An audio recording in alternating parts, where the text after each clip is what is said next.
Hello everyone, good evening કહી શકાય because સાંજ પડી ગઈ છે. આજનો બ્લોગ થોડો લેટ છે તો આજે ખીચડી બનાવી દીધી છે. ફુલાવર અને ફુલાવર બટેકા રીંગણનું મિક્સ સબ્જી વઘારી દીધું છે અને હવે બનાવવાના છે બાજરીના રોટલા. સો એ કરી દઈશું. તો જો અહીંયા બાજરીનો લોટ લઈ લીધો છે.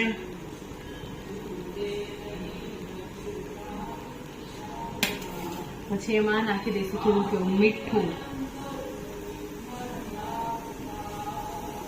કોના ઘરે બાજરીના રોટલા હજી બને છે પ્લીઝ મને કહેજો, બિકોઝ અત્યારે તો ઘણા બધા ઘરમાં ઓછું થઈ ગયું છે. વધારે ભાખરી વધારે બનતું હોય, રોટલી ભાખરી. પણ અમારા ઘરમાં તો મને પણ ભાવે અને પપ્પાને મમ્મીને બી બાજરીનો રોટલો વધારે ભાવે.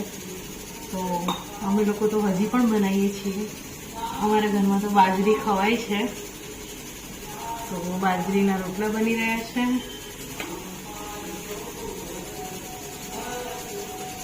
જે નાના હતા ને ત્યારે મમ્મી એવું કહેતી કે બાજરીના રોટલા શીખ, સાસરે જઈને શું કરીશ નહીં આવડે તો ત્યારે મમ્મી એવું કહેતી કે મમ્મી અત્યારના કોઈ બાજરીના રોટલા ખાતા જ ના હોય.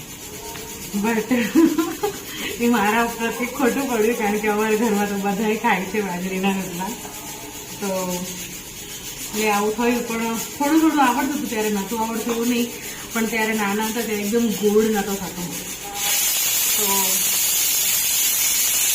જો શાકની સીટીઓ થઈ ગઈ છે અને હવે થોડું આવડી ગયું છે. એમ કરવાનું થાય એટલે આવડી જાય. તો બસ રોટલાનું આમ મમ્મી એવું કે આમ જેટલા લોટને તમે ચીકવો ને આમ એટલો રોટલો સારો બને. તો હું એ જ કરી રહી છું. મમ્મી જે રીતે શીખવાડે છે એટલે કરીએ જઈએ.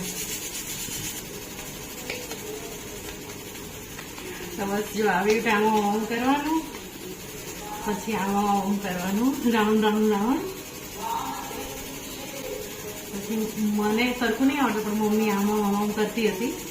મમ્મી આવી રીતે આમાં ઓમ કરતી હતી અને પછી આમ કરી રાઉન્ડ બે હાથથી.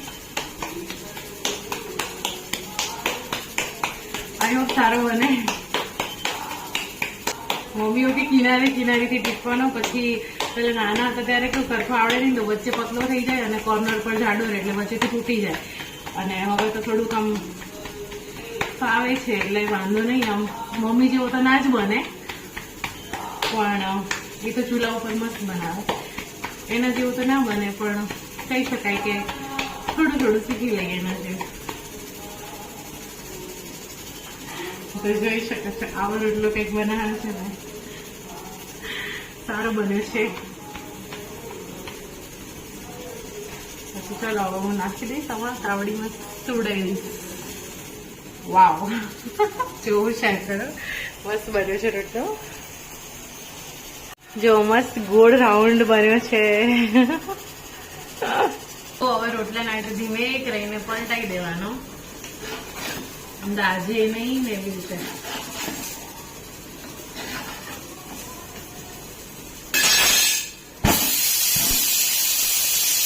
જો હવે આપણે ઊંધો કરી દઉં છું, ફૂલાય તો સારું છે, બાકી તો રામ રામ.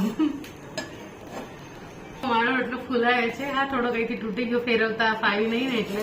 બટ દેખો આખી કૂપટી ઉતરે ને એવું બન્યો છે. જો મસ્ત. હાય હાય.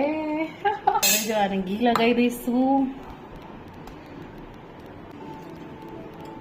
થોડો સારો બન્યો છે. બધા કમેન્ટ કરજો કેવો બન્યો છે અને કોને રોટલો ભાવે છે પ્લીઝ કમેન્ટ કરજો. જસી બીજો રોટલો પણ બહુ મસ્ત બન્યો છે. મારે તો રોટલા ગમે, કારણ કે ભાખરીમાં વાર લાગે, રોટલામાં ફટાફટ પતી જાય. તો બસ જો 2 રોટલા થઈ ગયા અને સાઈડમાં પ્લેટફોર્મ બી સાફ થઈ જશે. તો કામ પૂરું ફટાફટ. અને હેલ્ધી બી ખરું. રોજ રોજ તો કંઈ નવું ખવાય નહીં. ઓલરેડી જાડા છીએ, વધારે જાડા થઈ જઈએ. સો જો બસ આવું છે આજે. તો અહીંયા મિક્સ સબ્જી પણ બનીને રેડી છે. ફ્લાવર બટેકા રીંગણની સબ્જી.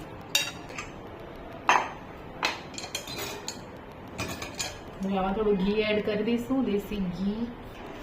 સો આજનું મેનુ કંઈક આવું હતું. તો મળીએ નેક્સ્ટ વ્લોગમાં. ત્યાં સુધી બાય બાય, ટેક કેર, જય શ્રી કૃષ્ણ. અને હા, મારા પેજને ફોલો કરવાનું, લાઈક કરવાનું ના ભૂલતા, અને મારી યુટ્યુબ ચેનલને પણ સબસ્ક્રાઈબ કરજો. તો મળીએ નેક્સ્ટ વ્લોગમાં. બાય બાય, ટેક કેર, જય શ્રી કૃષ્ણ.